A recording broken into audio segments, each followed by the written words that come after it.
car crashes, defective products, dangerous drugs, injuries, and abuse. Across the state of Alabama, the attorneys, proudly sponsored by the law firm of Hollis, Wright, are here to serve you. Your tough legal questions answered by our experts with the attorneys of Hollis, Wright.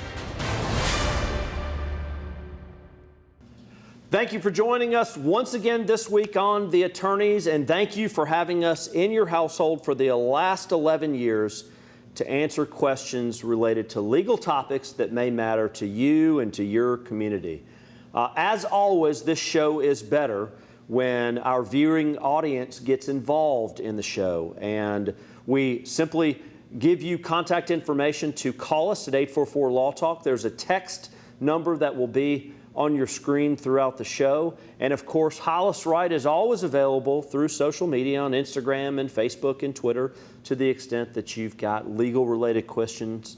Hit us up on social media and you'll be amazed you're going to get a response. This is your opportunity to get a lawyer who's standing by right now to answer legal related questions for you for free in an off-air confidential circumstance. We are super lucky today to be able to talk about a topic, the area of pregnancy discrimination with Kyra Fontenot.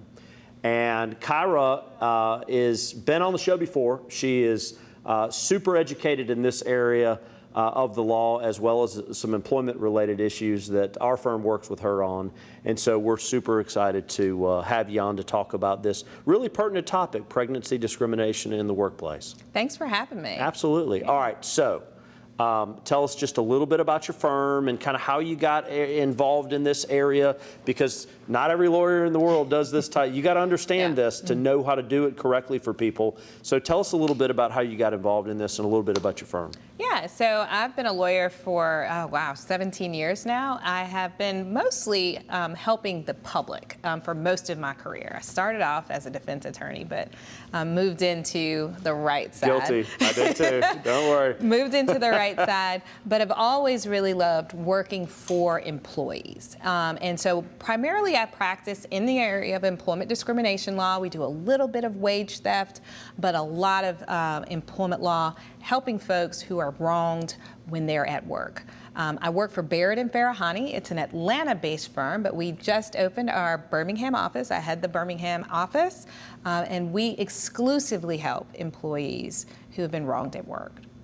So one of the statistics I saw in the production material that was put together for this show is that 3 out of 4 women at one point in their career will be on the job and pregnant, which is an interesting statistic, something I hadn't really thought of, but just goes to show how pertinent and relevant this actually is.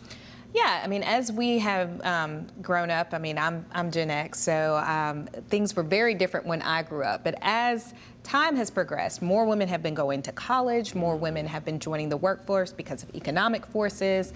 And if you are in childbearing age, it is very likely that you will become pregnant while you're at work. And so the workforce sometimes has been a little bit slow to change as we have started to see more and more women taking advantage of their opportunities in the workforce as well as at home. Talk just a little bit about, in general terms, kind of how do you describe pregnancy discrimination? Like what is it? Because it's not just as simple as saying, well, I'm not going to hire that person because they're pregnant.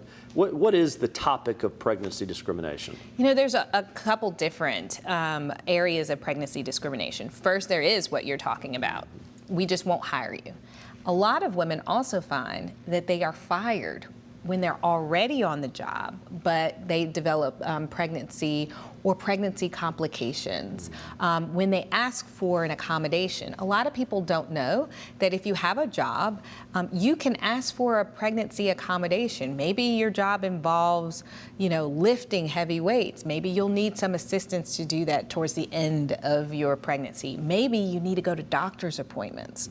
Maybe there are complications of the pregnancy. Some things that people don't understand, even infertility treatments or in vitro fertilization can come under pregnancy. And also any pregnancy-related conditions like breastfeeding. those types of things can be covered and can be a source of problems between an employer and an employee. So just unwrap a little bit this topic of what protections are out there, because I know it doesn't necessarily apply to every single employer out there. There are some thresholds of number of employees for certain statutes to apply. But in general terms, what are the general protections that someone should have when they're in the workforce and get pregnant or have these other complications? Yeah, so the Pregnancy Discrimination Act was an amendment to Title VII, which is the big act that we file cases under when we're talking about discrimination in the workplace. Title VII applies to gender-based discrimination as well as race, not genetic information, but disabilities. Okay. There are other, well, Title VII applies to not just race, but also sex. It also applies to national origin and religion. But it didn't originally protect people who were pregnant. In fact, they said that the case law said that there is no protection for you for being pregnant. Really? Congress came back and said, wait a minute, that doesn't seem right. And so they modified Title VII to include explicitly that pregnancy and the things that come about because of pregnancy are now covered. Not every employer is covered by Title VII, and so you have to have 15 employees in order to have coverage. But any employee working at a company that has more than 15 employees anywhere in the country will be covered. Is the protection you mentioned a little bit about, this is broader than simply hiring and firing someone based on a pregnancy? Is the protection similarly broad, that it protects you from a keeping your job perspective, a wages perspective, the amount of time you're allowed off? Does the statute address those issues for employers that are at 15 or greater from an employee perspective? So the statute covers you in all the terms and conditions of employment. It also covers you for adverse employment actions. And there are things that the company does to disadvantage you as to other people. But where the Pregnancy Discrimination Act actually modifies is in adding the additional burden of attempting to accommodate the pregnancy, where the pregnancy is more similar to the Americans with Disabilities Act that has an affirmative duty on the employer to try to help the person to maintain their employment, even if they need a little bit of help while they're pregnant. All right. We're about to go to our first commercial break, but when we come back, I want to talk a little bit further about that. I want to talk about the ADA, and I want to talk about circumstances where females are in physically demanding jobs and what protections they may have. We're going to head to our first commercial break right here on The Attorneys. As always, the show is often better when people call, send in their questions. There are lawyers standing by right now to provide free, off-air, confidential answers. And if we can't answer it, we can get it to our guest host, who's an expert in this area, to be able to answer these questions for you. So please feel free and don't be intimidated to contact us tonight if you've got legal questions. We'll be back here on The Attorneys right after this break.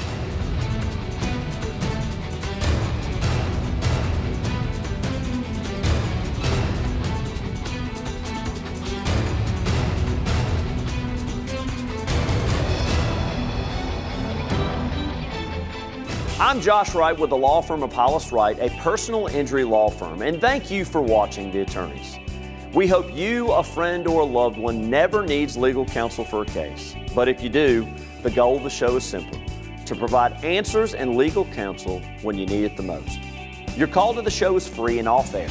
So if you have questions specific to the show or related to other accident or injury topics, call, email, or text us.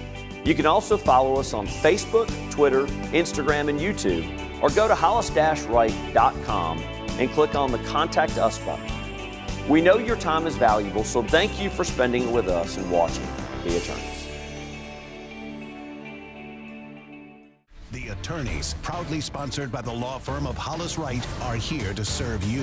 When we started the show 8 years ago, my hope was we would be able to do what we do best, which is to help people answer real-world legal-related issues they have in their life. People oftentimes are confronting various legal issues and problems in their lives that range across the gamut of legal practice areas: bankruptcy, criminal law, family law, just to name a few. And to be able to have a 30-minute platform or format to where we can just cover various legal topics once a week, that's obviously the primary focus of the show. That we would be able to use the resources of the many lawyers we have at this law firm to create a plan that had a lasting impact that also gave back to the community at the same time. And I think we've done just that with the attorneys.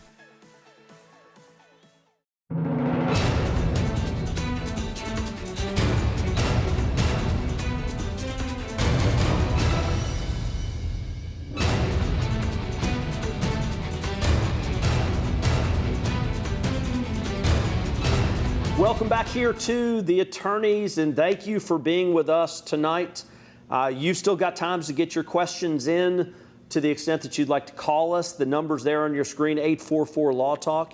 You always can text us. You can also hit us up on social media, and we will answer questions. We've got lawyers standing by right now to be able to assist you and help you to ask questions in a non-intimidating format and get free, off-air, confidential advice from a lawyer related to tonight's topic or other issues you may be facing. We're talking about pregnancy discrimination, and we're back to address a couple of these issues. When we went to break, I mentioned I want to talk about circumstances where women in the workplace have physically demanding jobs. And we're not just talking about factory workers. There are lots of jobs that are physically demanding. Are there some protections in place that allow individual women who have physically demanding jobs to be properly protected? There are, and so in the Pregnancy Discrimination Act, there are provisions that allow for accommodations, for you to request an accommodation for your pregnancy. So let's say you see it a lot in nursing, you might see it a lot. I once had a case where a person was a maid in one of the in a hotel where some of the physical lifting might have been a little bit difficult. You can ask for those accommodations. There's then going to be a little bit of an interaction between some other laws that may help you. Say you might take FMLA, so you might need might need to go out on your leave a little bit earlier. And then typically, if you find that the company can make an accommodation for a person who maybe has a disability to do that same job, or maybe they're on workers' comp to do a light duty assignment, you can ask for those things. And if it's not unduly burdensome for the company, then they're probably going to give it to you or should give it to you. What do you see just in the kind of trending, like in the personal injury world? People ask me all the time, like, what kind of cases you're seeing, and I see certain trends and can identify them. Do you see certain trends like that in the world of discrimination and involving pregnancy that are cases coming into your office? And if so, what do you generally see, and what do you see that's being litigated right now? So it's interesting, as the economy ebbs and flows, you see different things. And a lot of it you'll see when, let's say, companies are having hard times and they're looking to cut staff. You're going to see probably the pregnancy discrimination go up. You're going to see the disability discrimination go up. With COVID, we had a lot of places that were short-staffed, and so people who were looking to take time off were oftentimes ostracized in their employment. And so you're going to see that in pregnancy discrimination as well. So whenever you start seeing people when they want to cut staff, you're always going to look for those folks who are in those vulnerable positions, people who, the companies are already short-staffed, and it's really starting to make them upset that you're not there. Yeah.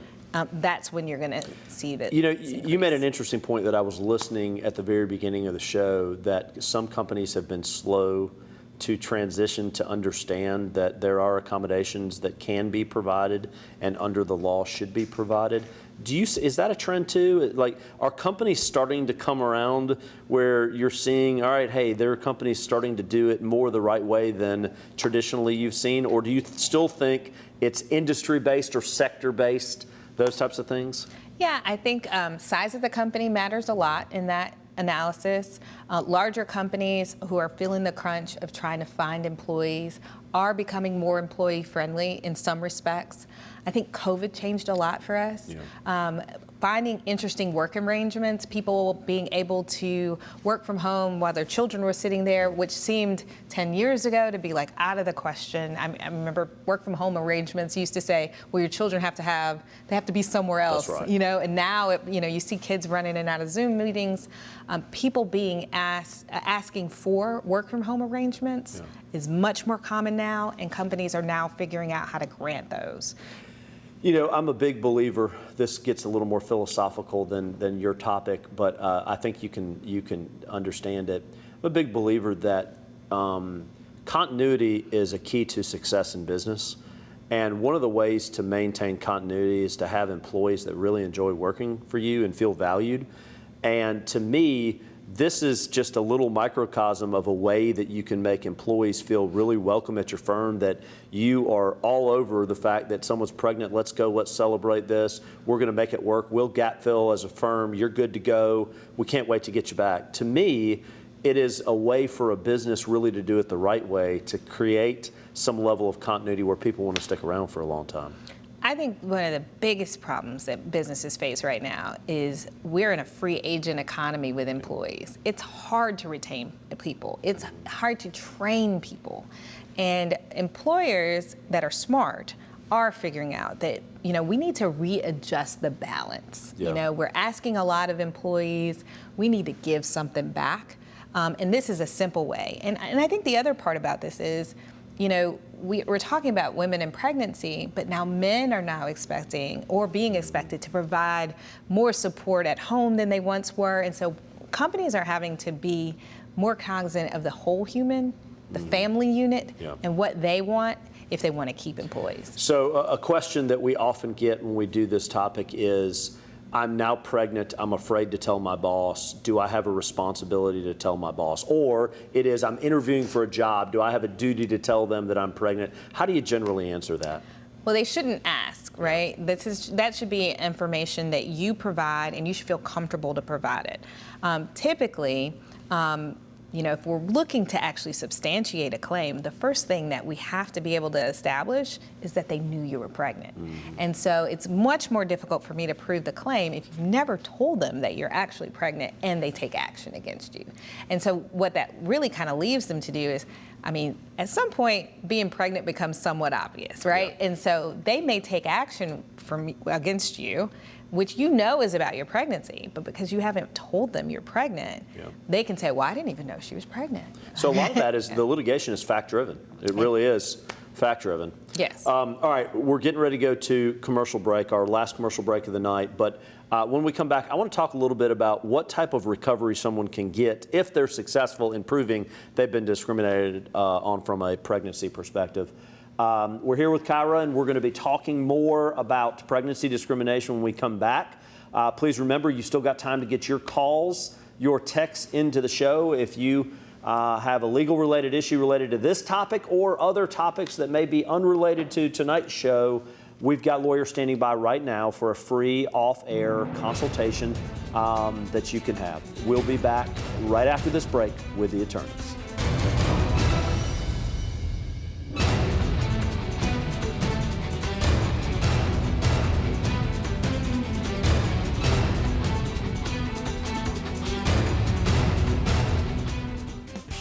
I'm attorney Bobby Bell with Hollis, Wright Law Firm. In today's world, social media is all around us. It is common for many people to post on social media regarding their life and activities on a daily basis. Facebook, Instagram, Twitter, and similar social media are a great way to stay connected to others and to share your experiences and thoughts. Some seemingly innocent social media posts, however, can have devastating effects if you're involved in litigation, especially in a personal injury claim, a contested divorce, or a child custody battle.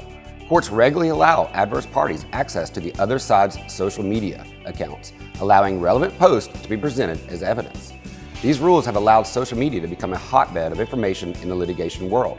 In fact, we are seeing more and more preservation orders issued by courts requiring you to collect and save any and all social media activity. Therefore, it's advisable that even before there's litigation, lawyers should advise their clients that social media content may be discoverable. Here are a few helpful tips.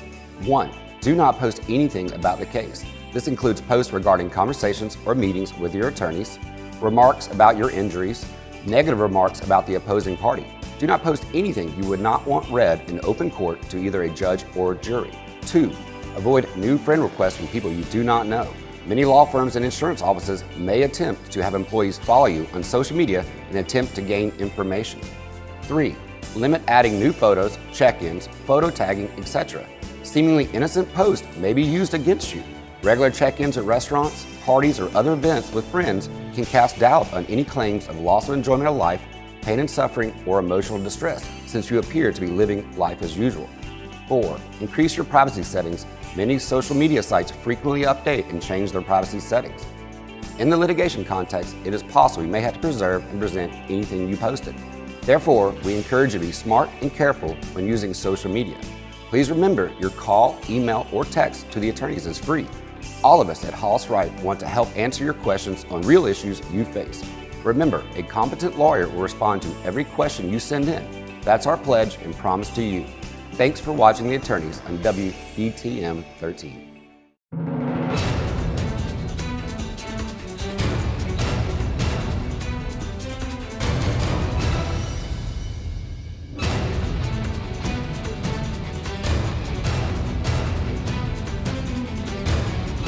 We're back right here on The Attorneys, and you've still got time to get your calls and texts in to the extent that you've got legal-related issues that you have a question about tonight, whether it relates to our topic tonight of pregnancy discrimination or whether it relates to other legal-related issues. Don't be afraid to call us at 844-LAW-TALK or hit us up with a text. We're happy to have lawyers that are standing by right now to give you a free off-air confidential consultation and discuss issues that you may have going on in your life. Kyra, let's talk just for a minute about kind of what potential recoveries can someone have that if they were pregnancy, if there was discrimination related to pregnancy, what recovery can they have? Well, it's really important that your pregnancy discrimination remedies begin the moment they take action against you. And it's usually the lost pay that you would have gotten. If you're terminated, it will cover you all the way up until you find a new work for the lost pay. You're also entitled to emotional distress damages and compensatory damages if you have to look for another job. If you become depressed, you can recover from that. And you can also get punitive damages if it's a private employer. And then if you've been terminated or you lost an opportunity, the court could order the company to give you back your job, which usually is compensated in dollars as opposed to actually bringing you back on. So there are a lot of different ways, there are a lot of different parts of your damages, but the first thing to think is they're on the clock. As soon as you start losing that money, every paycheck is more money that your case will be worth. Does the statute provide for legal fees, or do you generally negotiate a deal through a contract? And I think people need to understand, how does that generally work from your perspective? Yeah, so we are plaintiffs' lawyers, just like personal injury lawyers, and so typically we do have a contingency fee that we will negotiate with our clients. But if we go to trial and win, the other side will be required to pay your attorney's fees. So we don't always go to trial, and unfortunately we don't always win, but if those two things happen and we get the client $1, the other side is going to be required to pay all of the attorney's fees for them. One of the things I kind of glossed over previously and not asking was just generally about maternity leave and the FMLA. How does that generally work? What should someone recognize that they're going to be entitled to under the FMLA if the FMLA applies to their employer? Right. So the FMLA applies to larger employers. Those are employers that have more than 50 employees in a 75-mile radius around the company's work. And so typically, most companies that are pretty large are going to be covered by the FMLA. You're really looking to make sure that you're adding satellites too. So if you work for one McDonald's here, and there are 3 other ones around, then you have to add those all together. If they get to 50, then you're covered. And what that requires is up to 12 weeks of unpaid leave, but with continuation of your benefits for the birth of your child. That also covers fathers. And so you can take that some before the pregnancy actually matures into birth. You can take it after you have the baby to recover. And you just need to get a certification from your doctor about how much time you need, and you're allowed to take that time to bond with your child.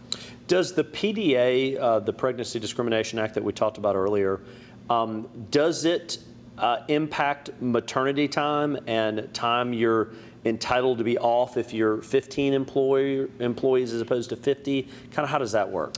Right. So under the PDA, there's no specific requirement that they give you time off. But if they're giving people time off for other medical conditions, then they probably should give you time off because you're pregnant. And so you would kind of look towards what are they doing for people who have disabilities.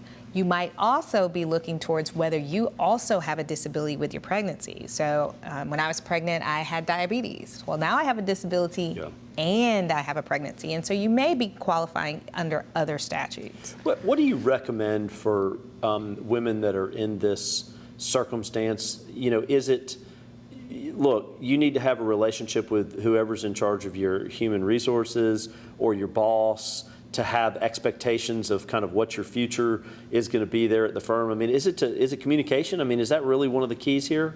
Every case turns on what was said and who they said and communicating. Also reporting it when you feel like you're being discriminated against. Oftentimes, your manager may not know what they're doing, but the people above actually do want to do the right thing. So you got to get to HR. You've got to tell them what's going on and what you need so that they can make the accommodations and adjustments when things do go wrong. Are there things that you think, if someone thinks they're being discriminated against, they should preserve, whether it's, I mean, is it recording somebody? I mean, is it trying to maintain documents? Is there anything you give general advice on related to that? Paper trail, paper trail, paper trail. It is legal in Alabama in most instances for you to record people, even if they don't know that you're recording them. And oftentimes, our cases do turn on whether or not there is factual evidence that we can present besides what our clients said happened. So anything you can get in writing, anything you can get on tape is something that's going to be valuable. About a minute left in the show. Just a brief kind of parting thought from you, Kyra. What do you tell the viewing audience related to this topic?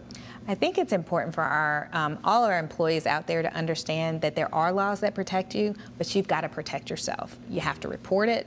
You have to get to the EEOC within 180 days of any act of discrimination, and you've got to be vigilant about knowing what your rights are and get help. If you feel like you're having a problem, call an attorney before you take action, because sometimes we can get you to the right step before you get fired. Kyra Fontenot, great job. Great job. And this is why we bring people like you on the show, because you're super educated in this area.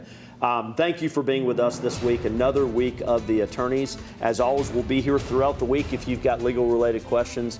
We thank you so much for watching, and we'll see you right here on the attorneys next week. Thanks for watching The Attorneys, sponsored by Hollis Wright.